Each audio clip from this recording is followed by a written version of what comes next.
Hi, Dirango MS from The Bridge Africa. Today I want to throw a challenge at you because challenges have been known to push the limits of human development. Challenges have gotten us here. And this is a challenge based on our future. Because let's face it, what's the most enduring question for the next 30 years? I bet it's going to be, how can we get our young people into decent jobs? You will hear panicked policymakers, governments, parents asking, how did we get here? How did we develop and not grow? How did we make wealth and little or few jobs? I don't know. But in this challenge, I'll give you a story and maybe it will help you through the challenge. Now imagine a village that used to feed on mango trees as their staple food.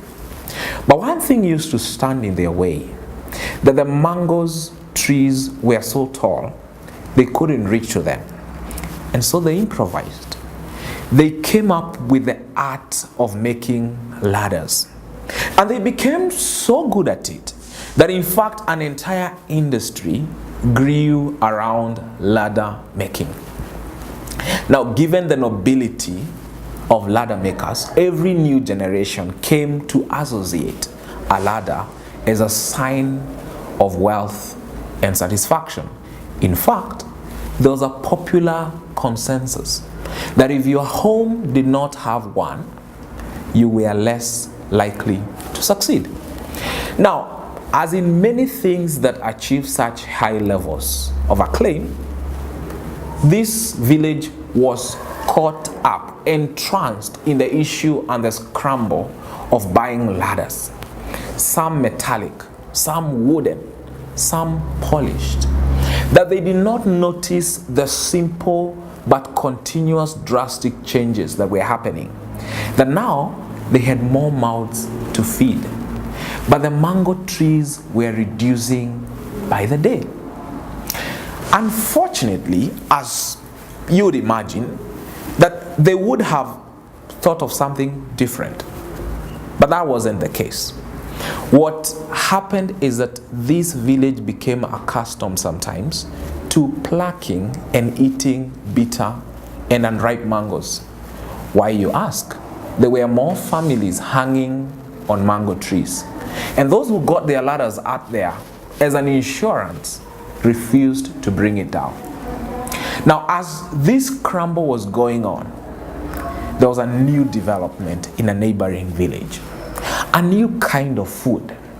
But this food was uncommon, unlike the mango. And because of these differences, it got terrible publicity. You see, this food was not up a tree. Most of it used to fly. And so the village needed to create some form of a net to catch it. The other food was dug deep into the ground and they needed to create some form of, holes to dig it out. But it wasn't just the village that was uncomfortable with this change. So were the ladder makers. Their industry was at risk. They were not accustomed and they did not want to create a different kind of a tool. So, what is the ladder?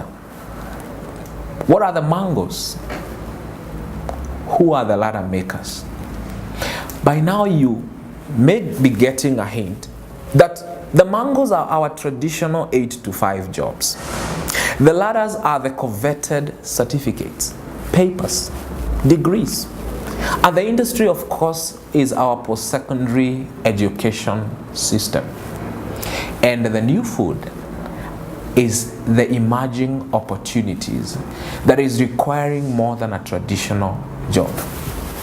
By now, you also know that the answer to the question as to how we got here, how we focused on a mango tree that could not feed a generation, lies quite on the surface. It lies on the social construct that defines how we interpret the need, the value, and the relevance of our education.